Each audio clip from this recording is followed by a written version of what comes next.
नमस्कार, आप देख रहे हैं आज की खबर में हूं आपके साथ शिवानी पांडे। कोरोना के दाता चीन को एक और बड़ा झटका मिला है। अब G7 समूह में भारत को भी शामिल करने की वकालत अमेरिका ने की है। आर्थिक रूप से मजबूत 7 देशों के समूह G7 को लेकर अमेरिकी राष्ट्रपति डोनाल्ड ट्रंप ने 2 बड़ी बातें कही हैं। पहला तो ये कि ट्रंप ने भारत समेत रूस, ऑस्ट्रेलिया और दक्षिण कोरिया को इस समूह में शामिल करने की सलाह दी है।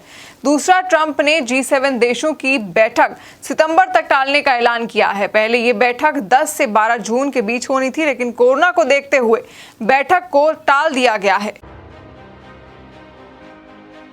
जिस तरह अमेरिका ने भारत को G7 समूह में शामिल करने की वकालत की है, उसको देखते हुए लगता है कि चीन के खिलाफ अब बड़ी रणनीति तैयार हो सकती है। इस वक्त G7 देशों में अमेरिका के अलावा Britain, France, Canada, Germany, Italy और जापान शामिल हैं। अमेरिकी राष्ट्रपति डोनाल्ड ट्रंप ने कहा कि मैं G7 समिट को स्थगित कर रहा हूं क्योंकि मुझे ये नहीं लगता कि दुनिया में जो चल रहा है उसकी ये सही नुमाइंदगी करता है।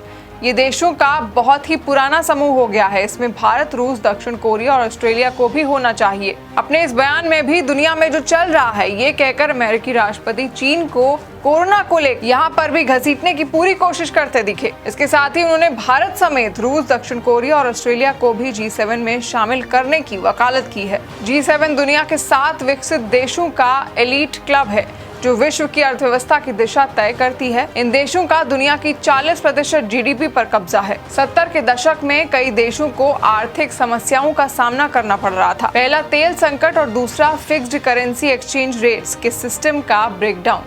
1975 में G7 की पहली बैठक आयोजित की गई, जहां इन आर्थिक समस्याओं के संभावित समाधानों पर विचार किया गया।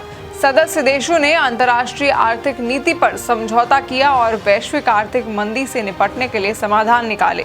यहाँ पर यह भी जान लीजिए कि चीन G20 का हिस्सा है, लेकिन G7 में शामिल नहीं है। चीन दुनिया की दूसरी सबसे बड़ी अर्थव्यवस्था है, फिर भी G7 का हिस्सा नहीं है। इसकी वजह यह है कि चीन में सबसे ज्यादा आबादी और प्रति व्यक्ति आय संपत्ति G7 देशों के मुकाबले बहुत ही कम है। ऐसे में चीन को उन्नत या विकसित अर्थव्यवस्था नहीं माना जाता है।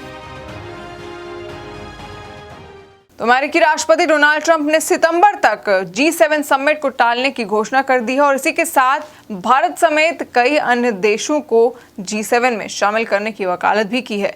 हो सकता है कि अब चीन के खिलाफ एक बड़ी रणनीति तैयार हो सके। इसी के साथ आप देखते रहिए आज की खबर। नमस्कार।